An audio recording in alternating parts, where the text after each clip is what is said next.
Certo. Então vamos lá, né? Vamos dar continuidade aqui. Gente, o interessante, né, seria a gente ler mais de um capítulo hoje. Mas eu não vou fazer. Por quê? Porque, primeiro, vai ser muito cansativo. A gente não vai conseguir aproveitar tudo. Porque esses capítulos são muito densos, eles têm muita informação. E o que é que eu sugiro, né? Que a gente sempre fique. Porque é o seguinte, a partir de agora, né? Até o capítulo 3, né? É como se fechou, né? Fechou as cartas, né? As cartas para as igrejas estão encerradas e agora começa a visão do trono. O arrebatamento propriamente dito de espírito de João começa a partir de agora. Muita coisa, tipo assim, ele não para, ele vai direto, ele não vai freando, ele vai só adicionando informações. Continuamente. Por isso que o ideal seria pegar vários capítulos, mas não vai ser bom, vai ser muito cansativo. Então vamos tentar aproveitar ao máximo desse capítulo 4, porque o capítulo 5 também é muito importante, tem muitas informações e vão exigir bastante atenção nossa, né? Então vamos lá para o capítulo 4. Quem tiver com a Bíblia aí, acompanha. Vocês me perdoem, né? Eu estava com tudo aberto no computador. Eu vou usar as minhas Bíblias aqui, né? De apoio. Então, só um momento. Capítulo. Aqui. Está naquela outra Bíblia. Achei. Vamos começar a ler, gente. Está escrito assim. Eu vou fazer uma leitura breve, rápida, né? Do capítulo. Depois a gente vai voltando e trabalhando ponto a ponto. Depois dessas coisas, olhei, e diante de mim estava uma porta aberta no céu. A voz que eu tinha ouvido no princípio, falando comigo como trombeta, disse: suba para cá e lhe mostrarei o que deve acontecer depois dessas coisas. Imediatamente me vi tomado pelo Espírito e diante de mim estava um céu e nele estava sentado alguém. Aquele que estava sentado era de aspecto semelhante a jaspe e sardônio. Um arco-íris parecendo uma esmeralda circundava o trono. Ao redor do qual estavam outros 24 tronos, e assentados neles havia 24 anciãos. Eles estavam vestidos de branco e na cabeça tinham coroas de ouro. Do trono saíam relâmpagos, vozes e trovões. Diante dele estavam acesas 7 lâmpadas de fogo, que são 7 Espíritos de Deus. Diante do trono havia algo parecido como um mar de vidro, claro como cristal. No centro, ao redor do trono, havia 4 seres viventes cobertos de olhos, tanto na frente como atrás. O primeiro parecia um leão, o segundo parecia um boi, o terceiro tinha rosto como de homem, o quarto parecia uma águia em voo. Cada um deles tinha 6 asas e era cheio de olhos, tanto ao redor como por baixo das asas. Dia e noite repetem sem cessar: Santo, Santo, Santo é o Senhor, o Deus Todo-Poderoso, que era, que é e que há de vir. Toda vez que os seres viventes dão glória, honra e graças àquele que está sentado no trono e que vive para todo sempre, os 24 anciãos se prostram diante daquele que está sentado no trono e adoram aquele que vive para todo sempre. Eles lançam as suas coroas diante do trono e dizem: Tu, Senhor e Deus nosso, és digno de receber a glória, a honra e o poder, porque criaste todas as coisas e por tua vontade elas existem e foram criadas. Capítulo rápido, né? A gente leu de uma tacada só. Agora vamos tentar esmiuçar isso aqui. Muita gente acha o livro de Apocalipse um livro muito complexo, né? Porque de fato é. Mas a Bíblia assim mesmo se interpreta, né? Então, para ajudar a entender o livro de Apocalipse, é importante que a gente use a Bíblia como um todo, né? Procurando recursos em outros lugares para poder entender melhor o que o apóstolo João viu. Gente, João não foi o único que teve uma visão do trono de Deus na Bíblia. Né? Vou fazer uma enquete com vocês aqui. Quem lembra aqui quem foram os outros que viram? Quem lembra aí vai colocando no chat. Né? Quem foram os outros que viram o trono de Deus? Quem lembra vai colocando aí no chat as respostas. Né? As suas opiniões. Participem, interajam. Né? Quem é que vocês lembram aí? Não, pastor Tiago, não vai ser bom, não. É melhor pegar só o capítulo 4 mesmo, porque o capítulo 5 vai demandar muito tempo. Né? A gente não vai dar conta, não. Então, gente, ninguém vai me responder, não? Isaías, tá certo? Beleza. Quem mais, gente? Quem mais vocês lembram?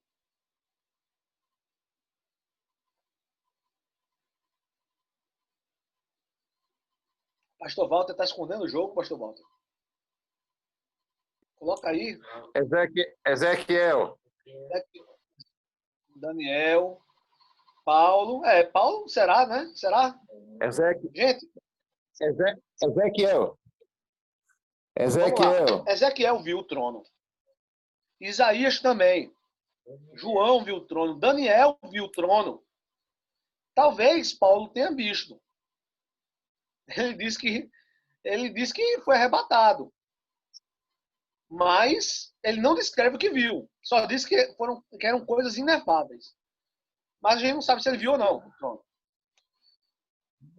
Mas esses outros 4 viram: João, Daniel, Ezequiel e Isaías. Gente, vamos lá. Todos viram o trono. Se todos viram a mesma coisa,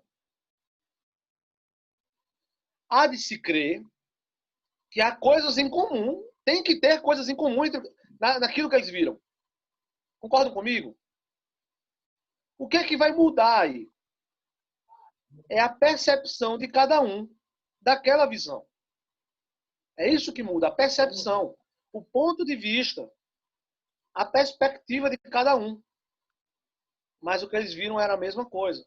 Então, vamos lembrar aqui, né? A gente leu rapidamente o que João viu. Vamos lembrar aqui o que é que Isaías viu. Isso está escrito no capítulo 6 de Isaías. Né? Quem quiser pode abrir. Eu lembro aqui, né? Um pouco de cabeça, né? Ele diz que no ano que morreu o rei Uzias, eu vi o Senhor assentado num alto e sublime trono. Aí tem assim, algumas traduções tem, e a orla do seu manto enchia o templo. Algumas outras traduções tem, enchiam o templo. Né? Estevão, boa. E então, algumas traduções dizem que o séquito dele enchia o templo e outras a orla do manto. Né? E os serafins estavam acima dele, cada um tinha 6 asas. Com 2 cobriam o rosto, com 2 cobriam os pés, e com 2 voavam. E diziam: Santo, Santo, Santo é o Senhor dos exércitos, toda a terra está cheia da sua glória. E os umbrais das portas se moveram com a voz do que clamava. Aí ele diz, né? Ai de mim que vou perecendo, porque sou um homem de lábios impuros, habito no meio de um povo de impuros lábios, e meus olhos viram o rei. Aí um dos serafins, né, pega uma brasa viva do altar com uma tenaz e toca os lábios dele e diz: Isso tocou tua boca. Teu pecado foi perdoado, tua iniquidade purificada, né? Aí o Senhor diz, né? A quem enviarei? Quem há de ir por nós? Ele diz: Eis-me aqui, envia-me a mim. Essa é a descrição da visão. Vê só. No capítulo 1 de Ezequiel, Ezequiel também descreve a visão do trono. Ele também descreve seres junto com o trono. Né? Quem quiser pode abrir acompanhando. Eu não vou, porque senão a gente vai perder tempo. A leitura de Ezequiel é um pouquinho mais longa. Mas todos eles vêm seres ao redor do trono. Na angiologia, que é o estudo dos anjos, eles colocam lá, né, hierarquicamente, né, os serafins e os querubins, né, como classes angélicas, né? Os serafins sendo superiores aos querubins. Gente, eu vou dizer uma coisa para você, isso não tem base bíblica nenhuma. Primeiro, não existe na Bíblia nada dizendo que querubins e serafins são anjos, né? Anjo na Bíblia é um ser espiritual específico. E esses aqui são outros seres espirituais, não necessariamente são anjos. E vamos lá. Todos eles viram esses seres ao redor do trono. Mas Isaías chama os seres que ele viu de serafins. O que significa serafim, pastor Hugo? Serpente ardente de fogo. Um ser com aspecto de fogo, né? Essa é a descrição dele. Ezequiel, quando vê os seres viventes, tem rosto de homem, de leão, de águia e de novilho, ele chama de querubim. Mas vamos lá, gente. Ninguém disse para eles o nome desses seres. Isaías chamou de serafim porque viu, né, o aspecto de fogo deles. Ele nomeou de serafim. E por que Ezequiel chamou de querubim? Gente, ele estava no cativeiro babilônico, ele disse, né, que as visões de Deus que ele teve foi junto ao rio Quebar, né? Quando ele estava no cativeiro babilônico. Na Babilônia, existe na verdade, até hoje essas estátuas, né? Os Talassu. Talassu a gente chama também, o pessoal aqui historiadores chamam de esfinge assíria, ou esfinge babilônica. São seres com partes de leões, de touros, de águia e de homem. Né? Então, quando o Ezequiel viu aquele ser, ele chamou de querubim. A palavra, né, é quiribu.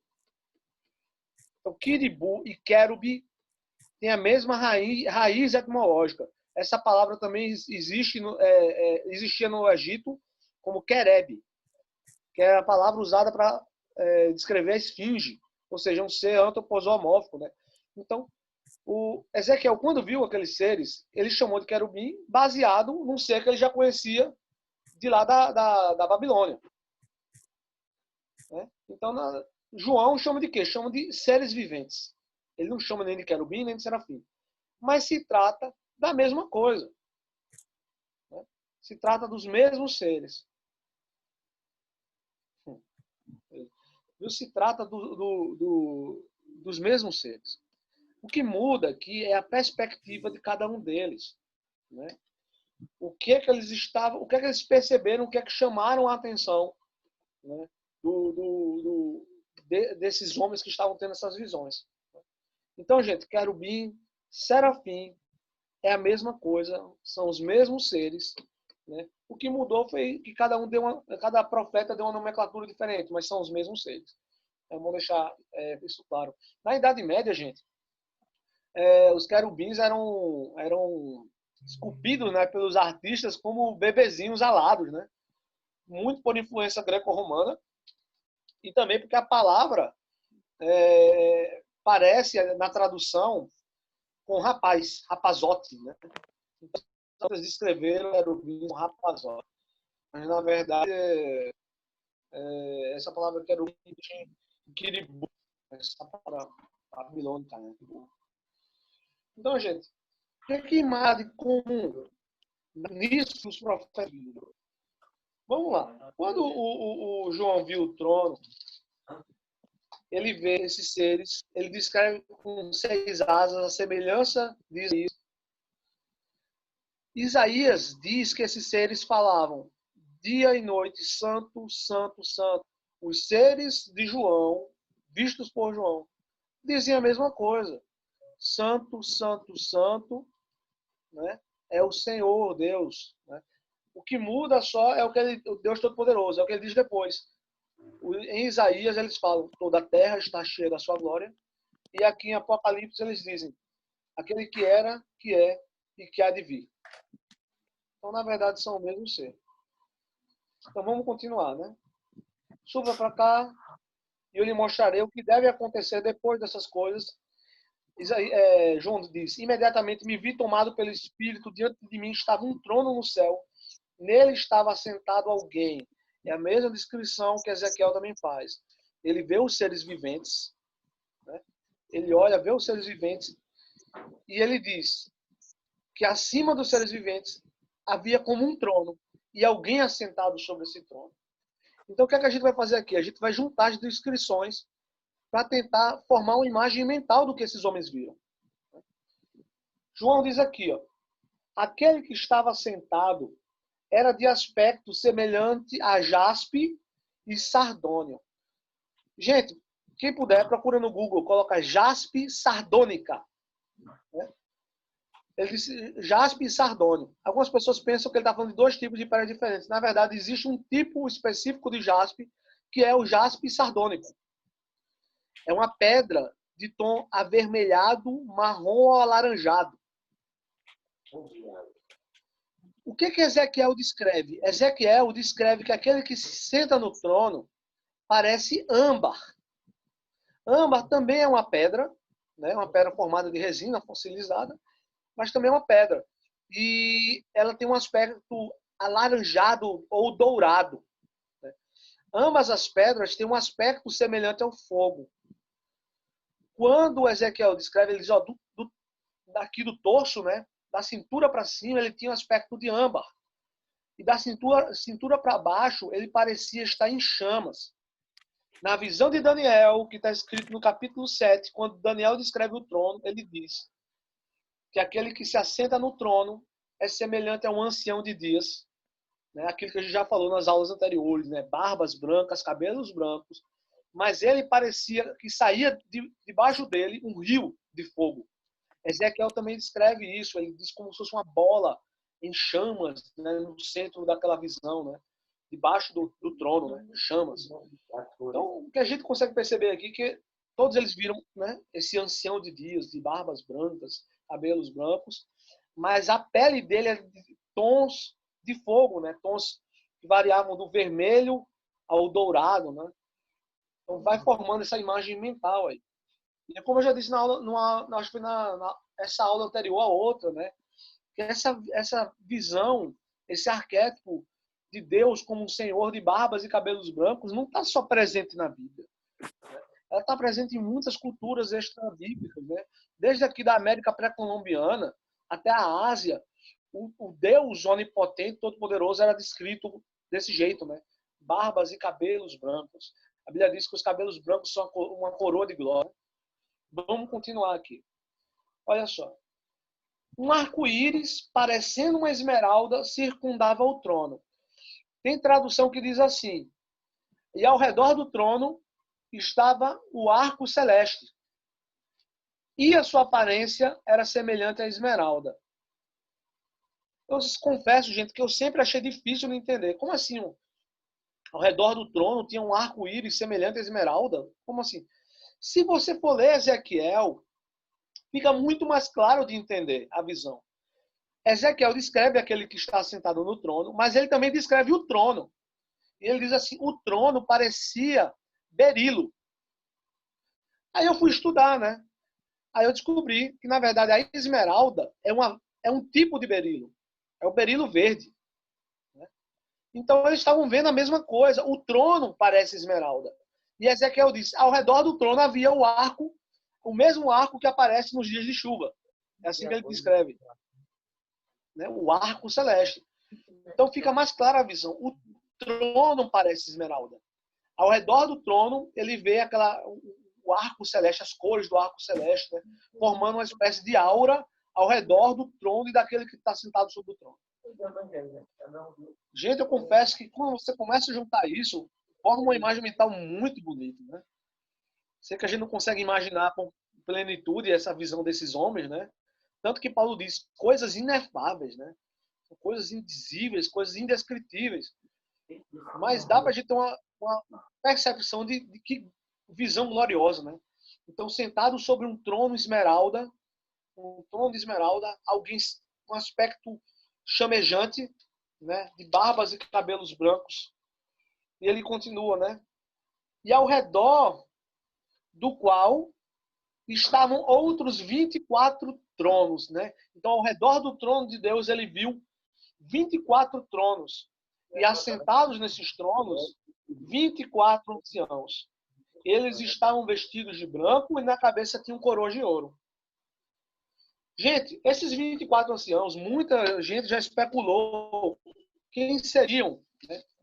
Tem uma corrente teológica que diz que os 24 anciãos são, na verdade, Só um momento, deixa eu beber um pouquinho d'água. A corrente teológica diz assim, os 24 anciãos são um tipo de casta angélica, né, específica, né, que está lá ao redor do trono de Deus. Eu não concordo com isso e eu vou explicar o porquê. Mas antes, deixa eu fazer um teste aqui. Gente, eu vou ligar a câmera e vou continuar falando e vocês me dizem se o áudio teve algum corte. Se o áudio ainda não tá bom, eu volto para o modo como a gente tá agora. Só um momento. Ok. O áudio tá bom? Mercinha e João. Pronto. Eu prefiro assim. Se algum momento começar a cortar, vocês vão me avisando. Vão me avisando pela tela. Então, gente, quem são esses cristãos? Vamos lá. Ao redor do trono de Deus, o Johnny está dizendo que está picando. Vamos lá, vamos voltar para o anterior.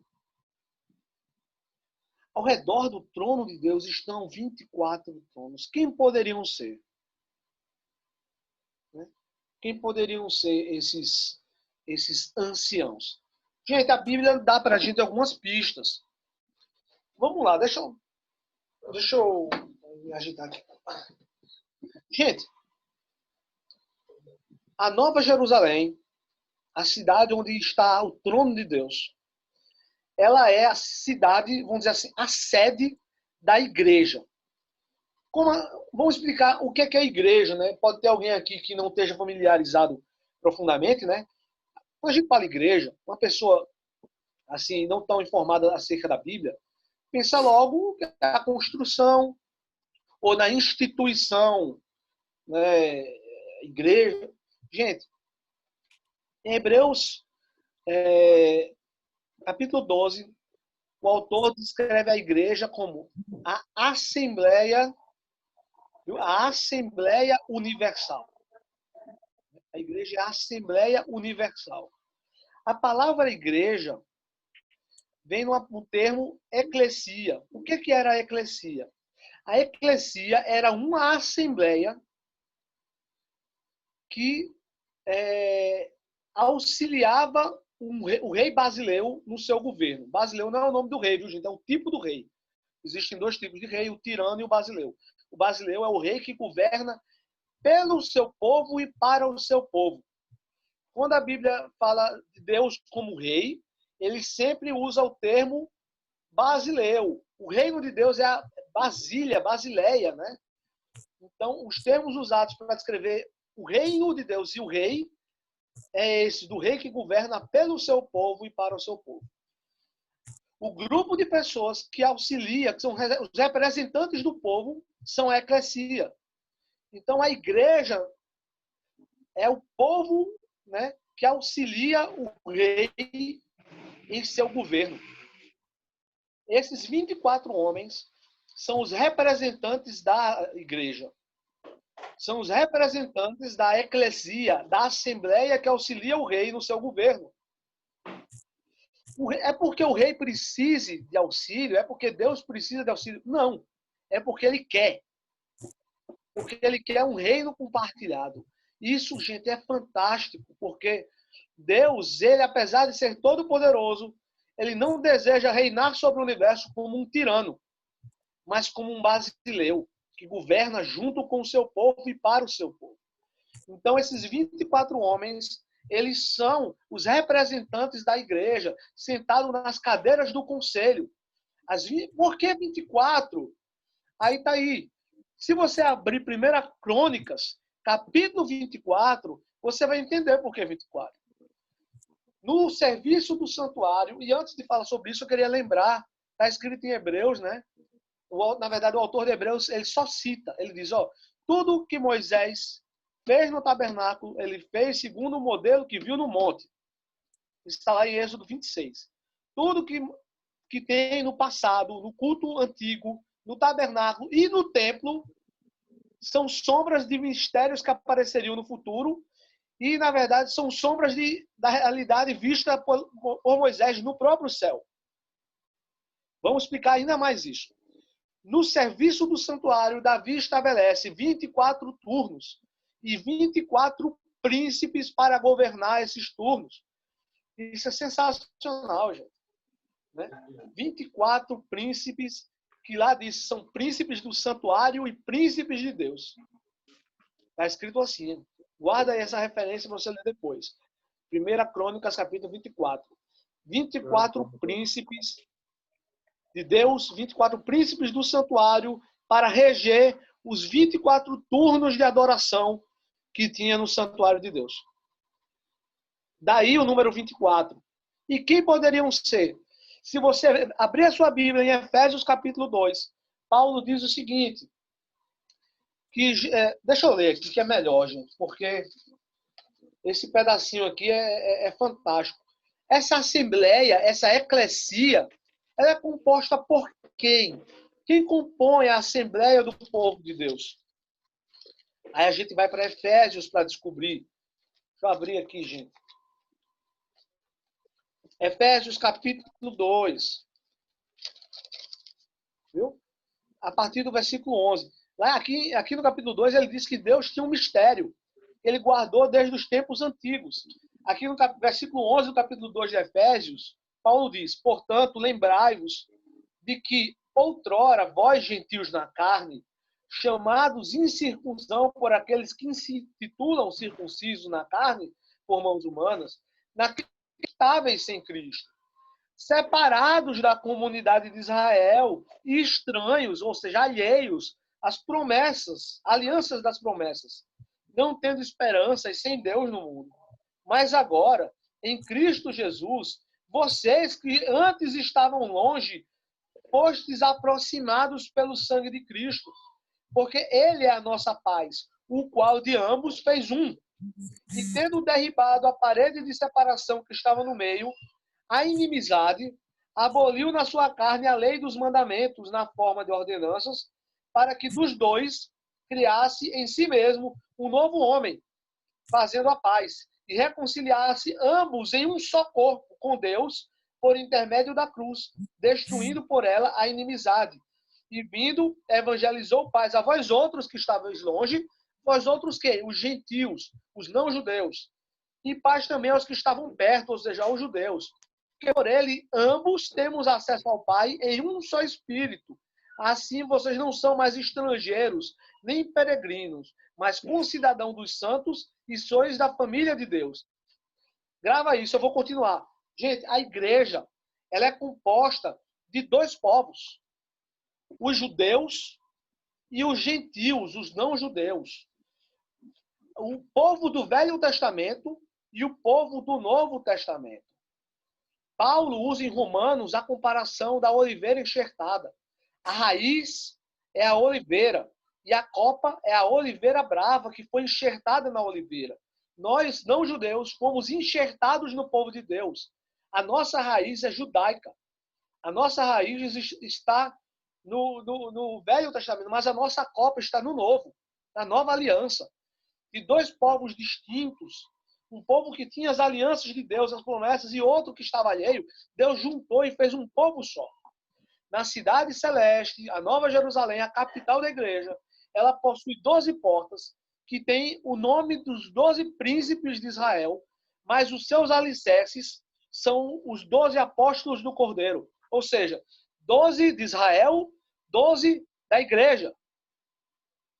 Somando assim, 24. Jesus disse para os 12 apóstolos, olha, vocês hão de se assentar em tronos para julgar as tribos de Israel.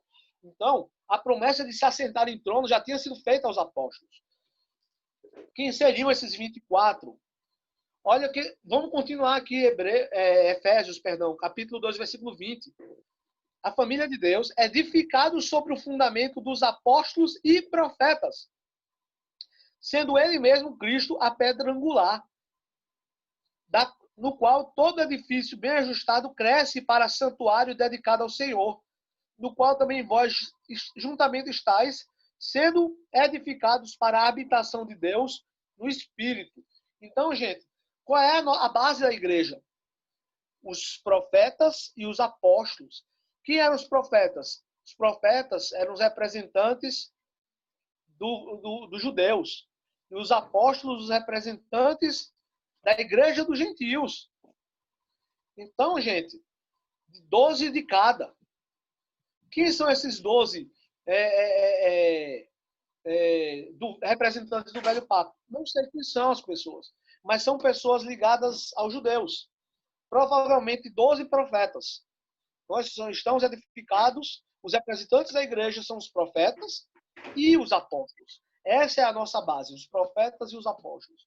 Então, provavelmente 12 anciãos são 12 apóstolos e os outros 12 são representantes dos judeus, né, do pacto anterior a Jesus.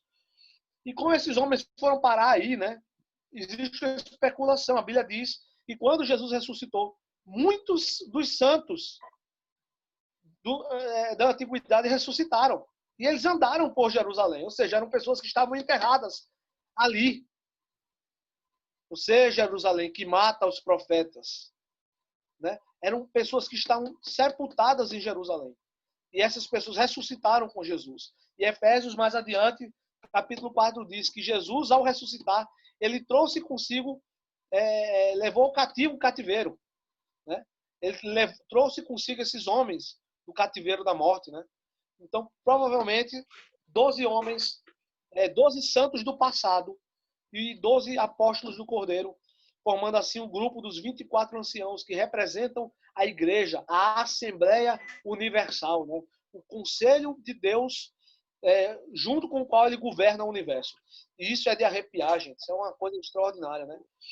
E outra coisa, esses homens estão vestidos de vestes brancas. Apocalipse, mais adiante, a gente vai ler sobre isso, né, nos capítulos seguintes.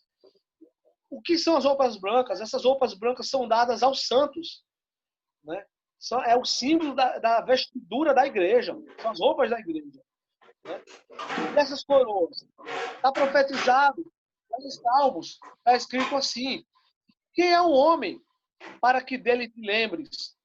Ou o filho do homem para que o visites? Porventura, por pouco tempo fizeste menor do que Deus, mas de glória e de honra o coroaste. Então Deus deu coroas, né, para estes homens aí. Eles são representantes, são seres humanos, glorificados, mas são seres humanos. Não são anjos, uma casta especial, são homens. São os representantes da igreja do Cordeiro, da sua assembleia, da sua eclesia. Vamos continuar aqui. Eles estavam vestidos de branco e na cabeça tinha coroa de ouro. Do trono saíam relâmpagos, vozes e trovões.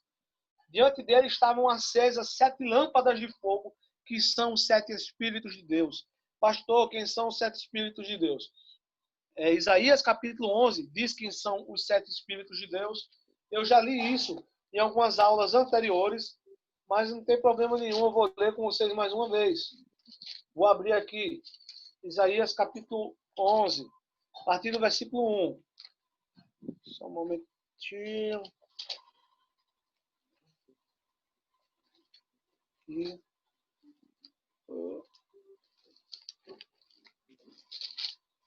Isaías capítulo 11. Do tronco de Jessé sairá um rebento, e de suas raízes um renovo. Isso é uma profecia acerca de Jesus Cristo, né? Repousará sobre ele o Espírito do Senhor, propriamente dito, o Espírito de sabedoria, o Espírito de entendimento, o Espírito de conselho, o Espírito de fortaleza, o Espírito de conhecimento e o Espírito do temor do Senhor. Esses são os 7 Espíritos de Deus que foram vistos por João como 7 lâmpadas de fogo acesas diante do trono. Vamos continuar aqui, gente. E diante do trono havia algo parecido com um mar de vidro, claro como cristal. Pessoal, algumas pessoas têm uma interpretação bem equivocada desse mar de vidro. Porque, de fato, se você não conhecer o Velho Testamento, vai ficar difícil entender. O que seria um mar de vidro, claro como cristal? Gente, não é um mar com ondas, né? Tipo o oceano. Não. O mar é uma pia. O mar é um domo, é um recipiente em formato de domo, né? Virado com a boca virada para cima. E existia no santuário um mar de bronze. Enorme, né? Inclusive ele foi destruído quando houve a invasão babilônica, né? A invasão de Nabucodonosor. Mas o mar era uma pia. Era uma pia enorme, que era usada para lavar, né, os sacerdotes antes dos ritos. Né? Então, o que ele viu? Ele viu aqui um domo de cristal, um domo de vidro. Pastor, mais alguém viu? Ezequiel também viu. Mas a descrição que Ezequiel dá, ele diz assim, eu vi um firmamento terrível de cristal. Ele vê a mesma coisa, mas ele não chama de mar de vidro, ele chama de firmamento de vidro. Acima do firmamento de vidro, ele viu aquele sentado no trono. Abaixo dele, ele viu um firmamento de cristal. Então, essa é a visão que ele vê diante diante do trono, um mar de vidro, uma pia de vidro, de cristal, né? Vamos continuar. No centro, ao redor do trono, havia 4 seres viventes, cobertos de olhos tanto na frente como atrás. O primeiro ser parecia um leão, o segundo parecia um boi, o terceiro tinha rosto como de homem e o quarto parecia uma águia em voo. Gente,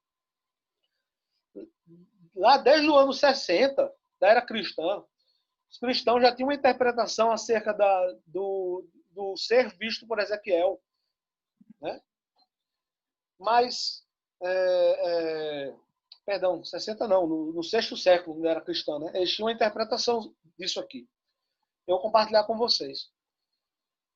O que representa cada um desses animais? Na percepção dos cristãos mais antigos, cada um desses animais, né, ele alegoricamente, ele representa um dos evangelhos e um dos aspectos do próprio Cristo, né? Verdade, pastor Walter. A pia era sustentada por 12 touros de bronze, né? Que também, inclusive, foram levados para a Babilônia durante o cativeiro. Então, voltando. Onde é que eu estava? Sim, os seres. Cada um desses seres representa um aspecto de Jesus. Um aspecto descrito em cada um dos 4 evangelhos. Gente, olha que coisa interessante. Eu sempre falo disso. Tudo que está no Velho Testamento são sombras de eventos futuros. Eu queria poder compartilhar a tela com vocês, mas eu vou ter que contar com a imaginação de vocês. Antes de falar da questão dos evangelhos, eu queria falar um pouco do arranjo espacial do tabernáculo lá na época do Êxodo. Né? O centro, né, do acampamento do povo de Deus, no centro estava o tabernáculo. Pastor, o que era o tabernáculo? O tabernáculo foi o santuário que precedeu o templo. Esse santuário era dividido em 3 partes. A primeira parte era o átrio. Internamente, dentro do átrio, havia uma tenda, uma cabana dividida em 2 partes. A primeira parte se chamava Santo Lugar e a segunda parte, mais íntima, o Santo dos Santos. As tribos se arranjavam, se dispunham ao redor do tabernáculo. Cada uma com o seu estandarte. Se você colocar o retângulo, desenhar um retângulo assim, o retângulo tem 4 lados, não é isso? As tribos que ficavam, né, agrupadas nesses lados eram a tribo de Judá. Perdão, gente, quando aparecem as mensagens eu acabo me perdendo. Gente, eu vou responder no final as perguntas, tá? Deixa eu voltar para cá, senão eu acabo me perdendo. Gente, voltando para o tabernáculo. O tabernáculo tem 4 lados. Em cada um desses lados ficava uma das tribos de Israel. Quais eram essas tribos que estavam no lado do santuário? Eram a tribo de Judá, a tribo de Efraim, a tribo de Dan e a tribo de Ruben. E os estandartes das tribos ficavam fixados, né, no meio delas. Cada tribo tinha um símbolo, tinha um brasão. Alguns mudaram com o tempo, mas o brasão da tribo de Judá era um leão. O brasão da tribo de Efraim tinha um novilho. Na tribo de Ruben tinha um homem. E na tribo de Dan tinha uma águia. Acaba que depois muda para uma serpente, mas um dos símbolos era uma águia. Veja como isso é interessante. Lá no ajuntamento, né, do povo de Deus, no acampamento, já havia esse simbolismo. Porque no centro ficava a Arca da Aliança com os querubins acima dela, representando o trono de Deus. E as tribos, as 4 tribos que ficavam ao redor das pontas do tabernáculo, né, representavam esses seres. Cada um, o estandarte de uma tribo era um desses símbolos. Vamos lá.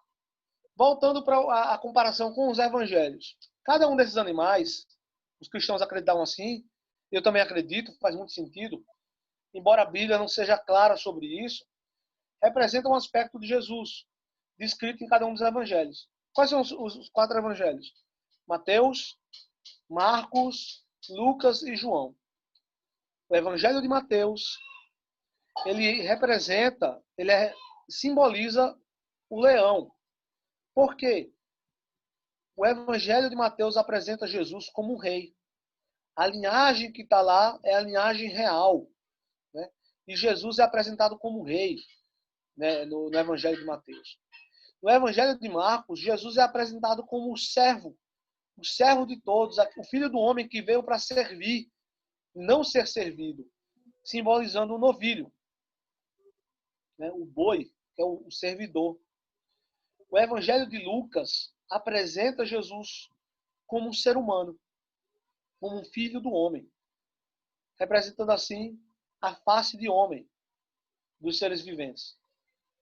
E, por fim, o evangelho de João, que apresenta Jesus como o Filho de Deus, como aquele que estava nas alturas, desce e ascende novamente para as alturas, né? A águia representando o aspecto divino de Jesus. Então veja só que interessante. O rei e o servo. O homem, o filho do homem e o filho de Deus. O rei são aspectos que se opõem, né? Eles são paradoxais, mas eles representam Jesus. Porque Jesus ele era o rei, mas se fez servo. Ele era Deus e se fez homem, né? E depois, como servo, por ser servo, ele volta à condição de rei. E como homem, por seu próprio mérito, volta à condição de Deus. Gente, isso é extraordinário. Esse conceito é muito, muito interessante, né? A Bíblia diz que Jesus ele era o rei, ele era o descendente de Davi. Podia reivindicar o trono para si. Mas não. Ele se faz servo de todos. E o que é que Jesus diz? Ele diz, o maior de todos é aquele que serve a todos. E Jesus na cruz, com o serviço da crucificação, ele serviu a todos os homens, se colocando como expiação dos pecados dos homens. E uma vez fazendo isso, ele conquista para si o direito de reinar sobre os homens. Não só sobre o povo de Israel, mas agora sobre todos os homens. A Bíblia diz que ele comprou para seu Deus e Pai pessoas de todas as tribos, raças, povos, línguas e nações. Ele se tornou proprietário, ou seja, rei. E a Bíblia diz que Jesus, sendo em forma de Deus, por usurpação ser igual a Deus, mas se esvaziou da divindade, assumindo forma de servo, forma de homem, como homem foi obediente até a morte e morte de cruz. E por causa disso ele recebeu o nome que está acima de todo nome. Jesus disse, eu quero ter de volta contigo, ó Pai, a glória que eu tinha antes da fundação do mundo, né? Então, ele como Deus, ele abdica da sua divindade, se faz um homem, mas como homem ele conquista a divindade por seus próprios méritos, né? Então, esses 4 animais representam os 4 aspectos de Jesus. Gente, e isso é muito, muito interessante. Isso é extraordinário. Deixa eu ver aqui, tem uma pergunta que fizeram, né? Só um momento, deixa eu procurar aqui no bate-papo. O que significam os touros sustentando a pia? Os 12 touros representavam as 12 tribos, né? No caso, no Velho Testamento. Porque no Antigo Testamento a pia era de bronze, né? E na visão do trono era de vidro. Vamos lá. Qual era o propósito da pia? Era armazenar água para que eles se purificassem para o serviço do templo. Os touros, gente, não tinham antes, viu? Só para lembrar. Os touros foram feitos como elementos decorativos para o templo. No santuário, no tabernáculo, não tinha os touros. Tinha um mar de bronze, mas não tinha os touros. Os touros foram feitos no novo mar de bronze que foi feito para o templo. Decorativos, representando as 12 tribos. Aqui ele não descreve com detalhes esse domo de vidro, né? A gente pode supor o que representa. Por exemplo, mais adiante, quando traz, o anjo aparece com uma taça de incenso, lá diz, esse incenso representa orações dos santos. O que representa a pia? Não era lavar com água? A gente pode dizer que, alegoricamente, essa pia de vidro, de cristal, que está diante do trono, a Bíblia diz que a gente deve se aproximar de Deus. Isso já no Novo Testamento. Purificado com água. Tendo o corpo purificado com água. É uma representação da purificação pela palavra de Deus. Então pode ser, que significa que para se apresentar diante do trono, devemos estar purificados pela palavra. Essa é uma hipótese. Mas o texto não deixa claro, né? Mas se comparar com o Velho Testamento e com essa menção que o autor de Hebreus faz, que devemos nos apresentar diante de Deus tendo o corpo lavado com água, né, que era o que eles faziam, a gente pode entender que para estar diante de Deus, devemos estar purificados pela palavra. Então, pode ser isso. Vamos voltar para cá. Então, no centro, ao redor do trono, havia 4 seres viventes cobertos de olhos. Esse cobertos de olhos por trás e por diante é de entendimento comum, que significa a onisciência de Deus. Né? Que sabe de todas as coisas. Onde é que tem outro símbolo desse de onisciência? Tem lá em Zacarias, a pedra de 7 olhos, que também aparece aqui em Apocalipse como uma referência a Jesus. É um símbolo da onisciência de Deus. O primeiro ser parecia um leão, o segundo boi, o terceiro tinha rosto como de homem e o quarto parecia um águia em voo. E você pode ver que até a ordem é a mesma ordem dos evangelhos, né? Que aparece os evangelhos. Um leão, Mateus, um boi, Marcos, rosto como de homem, Lucas, e o quarto parecia uma águia em voo, que seria João. Olha que coisa interessante, gente, sobre também os autores dos evangelhos. Quem é o cara que descreve Jesus como rei? Era Mateus. Foi um homem que trabalhou para o Império Romano. Entendia como funcionava um reino. E reconheceu em Jesus um rei. Né? Marcos, ele é apresentado na Bíblia várias vezes como um servidor. Um homem que servia Pedro, né? E aí descreve Jesus como um servo. Lucas era um médico, né? E é o cara que apresenta Jesus como um ser humano. Né? E se tem uma profissão, né, que pode entender o homem, né, na sua fragilidade, né? É um médico, né? E João, que descreve Jesus como Deus. Quem era João? Era só o cara mais próximo dele. A Bíblia diz que era o discípulo a quem Jesus amava. O discípulo mais próximo de Jesus foi aquele que viu a natureza divina. Né? Ele viu a natureza real, né, de Jesus, a original, né, a natureza divina.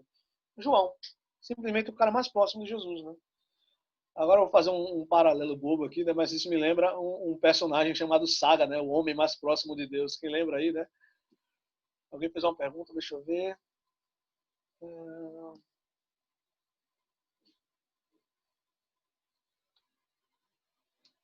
Por que João foi levado aos céus no início do capítulo 4? A voz do que falava com ele disse, é Chaca, né? Saga não, Chaca, o homem mais próximo de Deus. Por que João foi levado para o céu? O anjo diz, para você ver as coisas que em breve vão acontecer. Basicamente a resposta é essa. Não vou especular muito sobre isso, não. Sobe para cá para você ver o que em breve há de acontecer.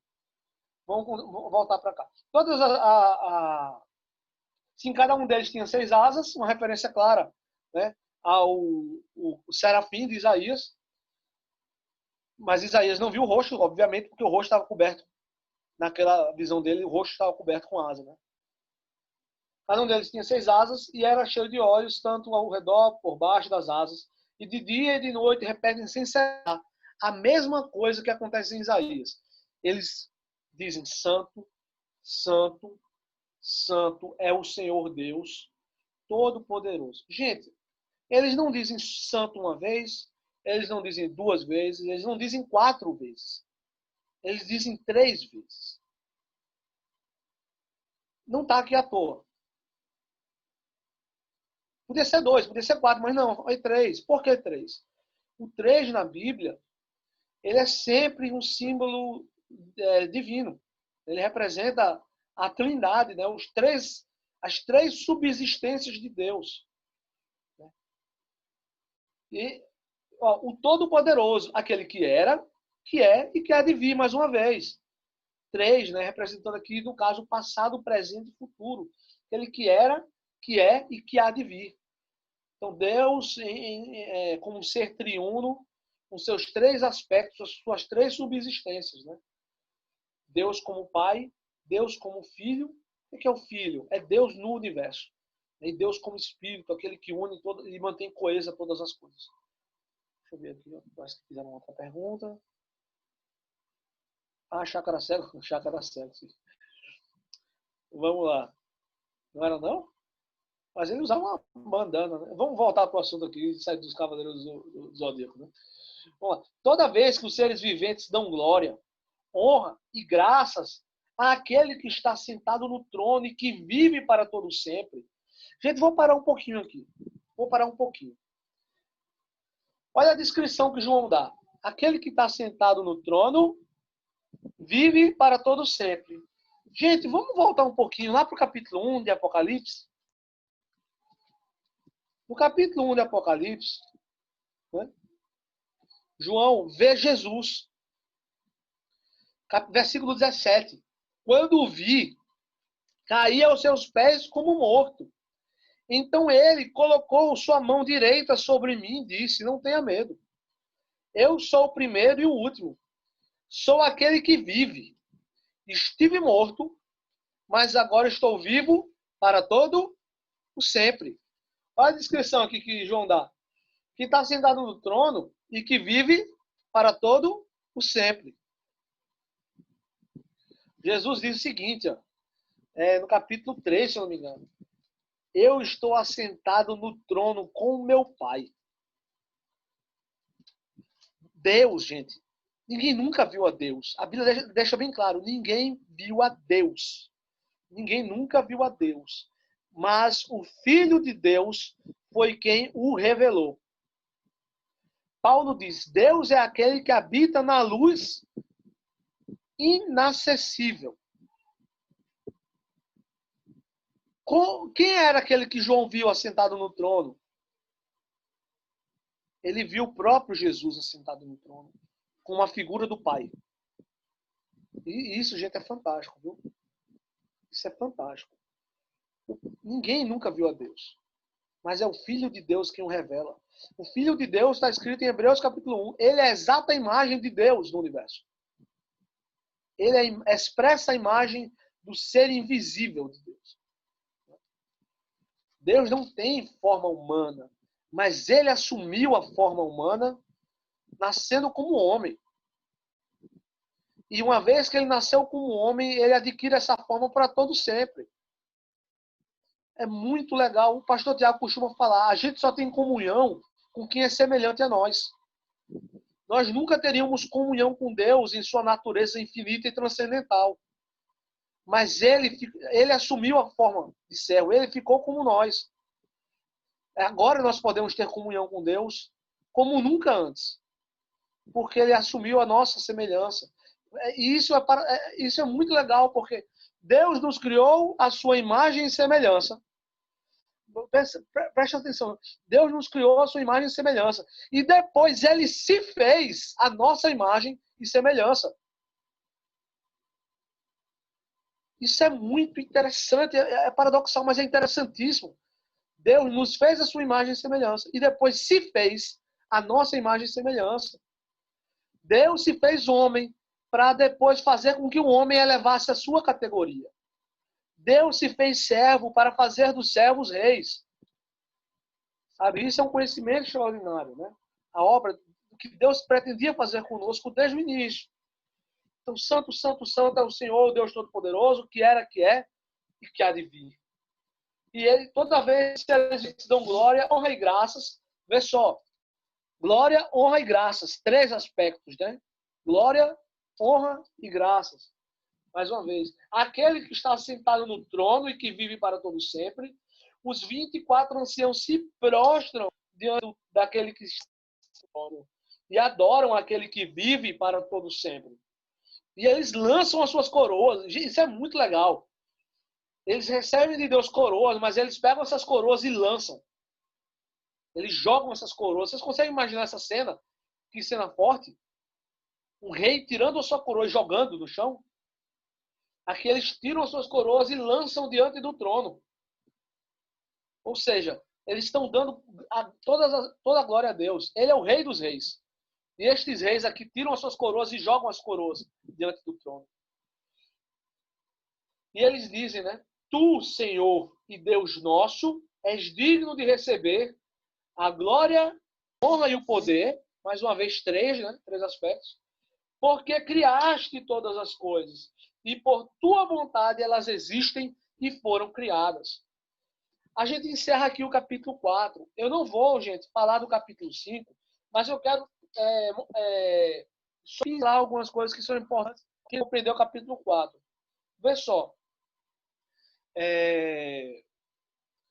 Por que Deus é digno de receber glória, honra e poder? Porque Ele é o Criador. Porque Ele criou todas as coisas. Né? Todas as coisas foram criadas pela vontade dEle. Viu? Todas as coisas foram criadas pela vontade dEle. Existem, foram criadas porque Ele quis. Por isso Ele merece a honra, a glória e o poder. Mas deixa eu trazer uma coisa curiosa para vocês. Um conhecimento extra-bíblico, vamos dizer assim. No mito grego, Zeus não é um deus criador. Ele é um deus conquistador. Ele se torna digno de se assentar sobre todas as coisas e governar todas as coisas, porque ele conquistou o universo. Não porque ele criou, porque ele conquistou o universo. Por que eu estou trazendo mitologia grega aqui? Porque isso, na verdade, é uma referência à Bíblia. É uma referência. Existem muitas referências extra-bíblicas e eu vou trazer algumas no final aqui para vocês, só como curiosidade. Mas Jesus Cristo, Deus como homem, ele também é digno de receber adoração. Mas não por ser o Criador, mas por ser o conquistador de todas as coisas. No capítulo, viu? Olha, no capítulo 5, está escrito assim, ó, versículo 11, e olhei e ouvi a voz de muitos anjos, milhares de milhares, milhões de milhões, rodeavam o trono, bem como os seres viventes e os anciãos. Só uma curiosidade aqui, você vê que diferencia anjo de ser vivente e de ancião, são coisas diferentes. Então tem milhões de anjos, eles rodeavam o trono, bem como os seres viventes e os anciãos, e cantavam em voz alta, digno é o Cordeiro que foi morto de receber, aí agora são 7 aspectos, né? Poder, riqueza, sabedoria, força, honra, glória e louvor. Né? No versículo 9, ele diz, ó, eles cantavam um novo cântico. Tu és digno de receber o livro e abrir seus selos porque foste morto. Né? Então, Jesus, ele se torna digno por mérito. Deus por natureza, Deus Pai por natureza e Jesus Cristo por mérito. Deus Pai é digno de honra porque criou todas as coisas. Jesus se torna digno de adoração porque conquistou todas as coisas pela obediência. Pela obediência ao Pai como um ser humano, obediente até a morte de cruz. E com seu sacrifício, ele conquista o lugar mais alto na hierarquia do universo, tendo primazia sobre todos os outros seres. Glória a Deus. Eita, eu me empolgo, viu, gente? Vocês precisam ver minha cara aqui. Eu estou sacudindo os braços aqui de empolgação. Porque é sensacional isso aqui, gente. É o capítulo 5. A gente vai dar continuidade a isso aqui. Mas deixa eu trazer outras curiosidades para vocês, extra-bíblicas. Na visão, esses 4 homens que descrevem a visão do trono, quem são? Vamos lembrar aqui. Isaías, Ezequiel, Daniel e João. São os que descrevem. Outros podem ter visto, mas os que descrevem são esses 4. Daniel e Ezequiel, eles estavam onde? Eles estavam na terra. Isaías e João estavam vendo do ponto de vista do céu, não do ponto de vista da terra. É curioso. Por que eu estou falando isso? Por uma curiosidade. Porque toda vez que Deus cavalga o seu querubim e voa, como está escrito em Salmos, né? Aparece um outro aspecto do trono, que João não descreve, que são as rodas. Rodas cheias de olhos, que tem um aspecto como se fosse uma roda dentro de outra roda, girando, e que o Ezequiel chama de galgal. E diz que o espírito dos seres viventes está nessas rodas, que transportam o trono de Deus. Então, quando o trono de Deus vinha à terra, ele era transportado por essas rodas, né? Que é descrito tanto por Daniel quanto por Ezequiel. Gente, como vocês sabem, eu gosto muito de estudar outras mitologias, né? E mitologias do mundo, né? E quando li isso aqui, eu já vi isso em algum lugar. Não vou conseguir mostrar para vocês, mas depois eu pesquiso e mostro. Na Índia, existem umas esculturas, umas estátuas gigantescas, na verdade, de um ser assentado no trono, com animais ao redor dele e rodas cheias de olhos. Isso é muito curioso. Você pode achar no Google, pesquisa aí. Trono com rodas, Índia. Você vai ver. Leões alados, águias com 4 asas ou 6 asas, touros alados, você vai ver em muitas mitologias do mundo, sabe? E sempre cercando um trono, né? Isso é muito curioso. Isso dá a entender que Deus se revelou a outras nações também, né? É como disse Paulo, Deus não deixou nenhum povo sem testemunho, sem evidência. A salvação vem pelos judeus, porque Jesus nasceu do povo judeu, mas Deus não deixou nenhum povo sem testemunho da sua glória, né? Isso é fantástico, né? Procura aí depois no Google, trono com rodas, Índia. Você vai ver muitas imagens dessas, das rodas com olhos, que é a visão que Ezequiel tem. E muitas de pessoas se curvando, né, a um ser sentado no trono.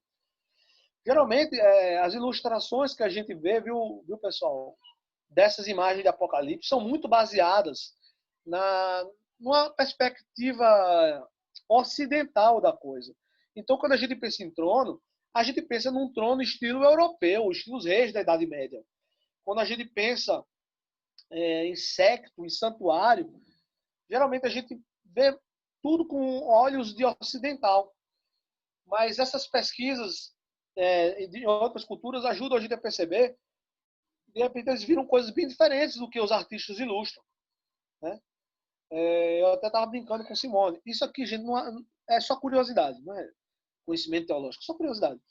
A gente imagina um homem sentado no trono, com os pezinhos apoiados no chão, nos modelos ocidentais. Mas ele pode estar sentado em posição de lótus, por exemplo. Essas são as imagens descritas no Oriente do rei sentado no trono. Na China, chamado de imperador de Jade, né, e tal. É sempre sentado em posição de lótus. Então, pode ser muito diferente do que a gente imagina. Na verdade, deve ser muito diferente. Mas, de todo modo, é uma visão magnífica, né?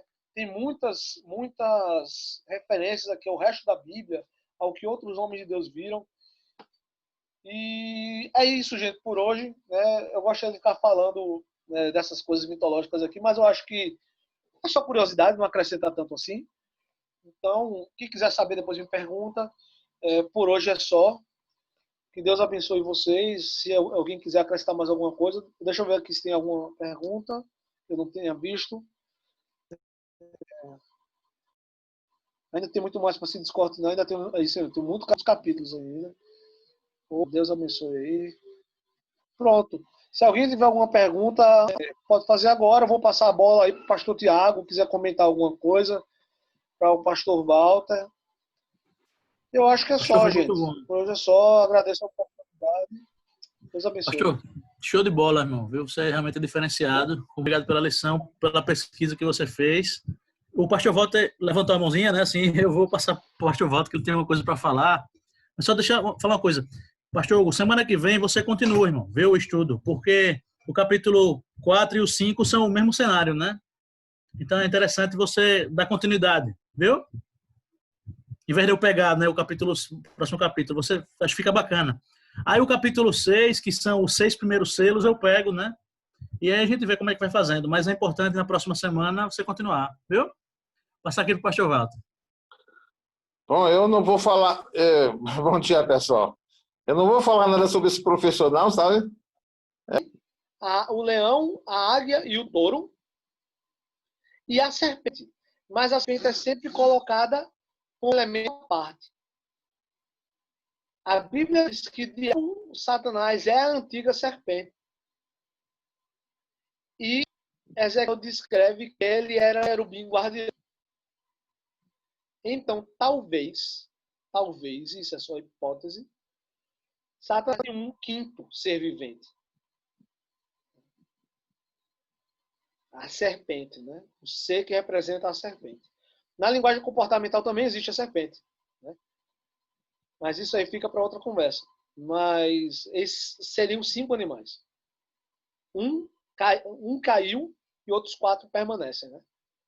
Então isso é só curiosidade extra-bíblica. É isso. Pronto, encerrei. Senão eu fico falando potoca aqui o dia todo. Valeu, pessoal. Encerrei agora, viu? Pastor Tiago, vai.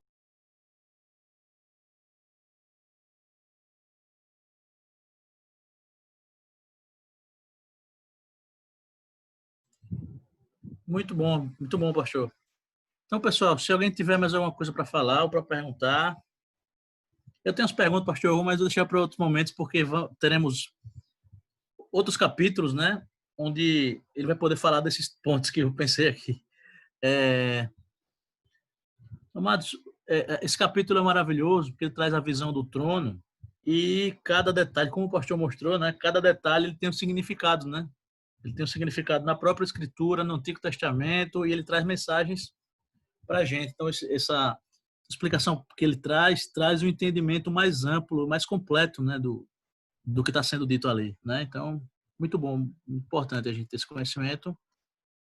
E vamos encerrar, né? Fazer a oração para terminar. Não esqueçam, amados, que a gente hoje tem ceia, viu? Não esqueçam de providenciar o